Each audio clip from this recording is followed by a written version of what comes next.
Hey film fans, welcome to CINEPRO, your ultimate hub for all movie recaps, from heartwarming classics to the latest blockbusters.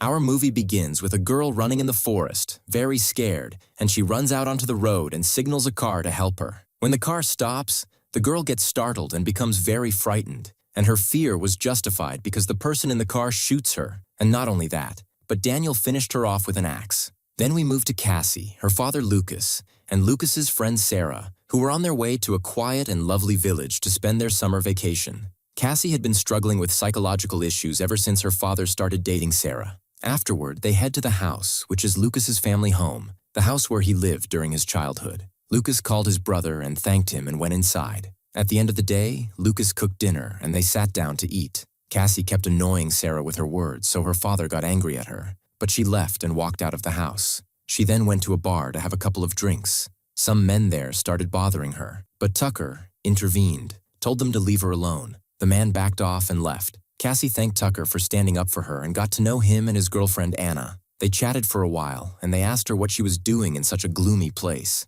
She replied that her father brought her here. Anna said, "Honestly, this isn't a place anyone would come to for fun." Cassie replied, "Then maybe there are haunted houses or magical rituals, as we hear in legends." Anna admitted, "There's the McKinley family. They've been here for 100 years, and only a brother and sister remain. Nobody knows if they're alive or dead. Their house is terrifying, and anyone who gets close to it disappears." Anna then showed her pictures of people who had disappeared and never been seen again. Cassie said she wanted to see that house.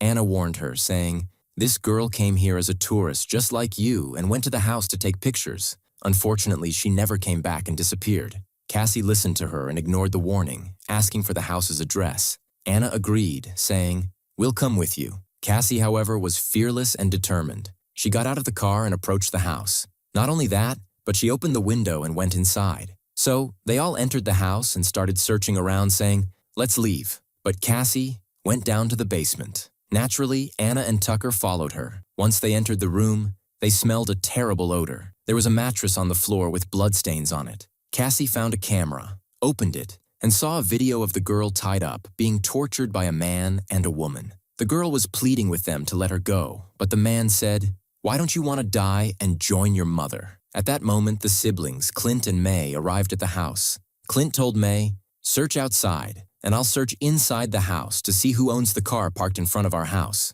The group hid from him, and after he left, they decided to escape. Anna and Tucker jumped out of the window, but when Cassie tried to follow, her shoe got caught on something. By the time she freed herself, the man was already beneath the window. Cassie entered a room and found a photo of a woman with 2 children, a boy and a girl. There was someone lying on the bed, completely covered. Cassie uncovered the blanket and found a skeleton lying there. She was terrified, and the photo slipped from her hand and broke. Meanwhile, as Anna and Tucker were leaving the house, May saw them and fired a shot at them, injuring Tucker in the hand. Cassie eventually joined them, and they fled in the car. Clint looked at May with disgust and said, "Don't worry, I'll find them." The group sat in the car, not believing they had made it out alive. Anna was still shaken, feeling they were destined to die. Cassie returned home, and Lucas noticed the bullet hole in the car's window. He called out to her and asked what had happened. Cassie said she didn't know. Lucas became very angry, but Sarah tried to calm him down, saying, "If she says she doesn't know, then she doesn't know." Sarah was trying hard to win Cassie over and make her like her, but Cassie didn't appreciate her efforts and left. Lucas called the police and an officer came to investigate. Lucas explained that his daughter had taken the car the previous night and returned with it in this condition. When he asked her what had happened, she said she didn't know. The officer said, "It could have been a stray bullet." Sarah suggested they go to the shop to get some supplies. Lucas went to a store that sold weapons and bought a gun. Meanwhile, Clint and May, the killers, were planning how to deal with the group. May said she knew Tucker and that he lived with his grandmother. Clint remarked that the car probably belonged to someone from outside the village, as he didn't recognize it. May assured him, "I'll find them. Anyone who enters my mother's house must be punished." Later, Tucker called Anna, sounding unusual, and asked her where she was. She told him she was at work and asked him, "What is that sound?" He replied, "I'm sorry," and hung up. She found a car parked in front of the shop, went out to see what was happening, and found Tucker in the car, hitting violently. "My mother was under the car, and it injured her legs. I fell to the ground, and the entire blow landed on her head." Afterward, Tucker and I regained consciousness and said, We are in the chains of poison in the basement of McKinley's house, screaming and crying. I told them, you came here willingly before. This time, I brought you here against your will. I said to him, that didn't happen. He told her, your friend confessed against you. Tucker said, that didn't happen. None of us entered this house. He replied, where did the bullet in your arm come from? He asked, who was the girl with you? She had hair different from yours, and she was the one who entered and hurt my mother. I said, I don't know. He asked Tucker, who was with you here in the house? If you tell me, I'll let you live. So he said it was Cassie, and she is from the Vanderbilt family. The teacher said, I've known that family for years. I said, I'll go check out Cassie's place. But May said, let's see what we'll do with these two first. Tucker said, we didn't say anything to the police or mention your grandmother. She got angry and stabbed him in the stomach with a knife. The next day, Tucker and Anna were died, and Clint and May stood in front of their corpses, saying how fun the night was. Clint told her, the Vanderbilt family is very wealthy and well-connected. If one of them disappears, the police will look for them. If the police come here, our cousin will lose his mind. Clint dragged Tucker's body and threw it to the wolves, back to Cassie and Sarah, who asked her, why have you been so quiet lately? If you need to vent or talk to me. Cassie told her, why should I talk to you? Sarah said, consider me your mother or sister. Cassie replied, but you're not my mother or sister. You're just someone dating my dad. And she left. Her father saw her and called out to her, but she ran into the woods. Later, Cassie got lost in the woods and couldn't find her way back home. She kept calling for her father, but Clint and May were in the woods,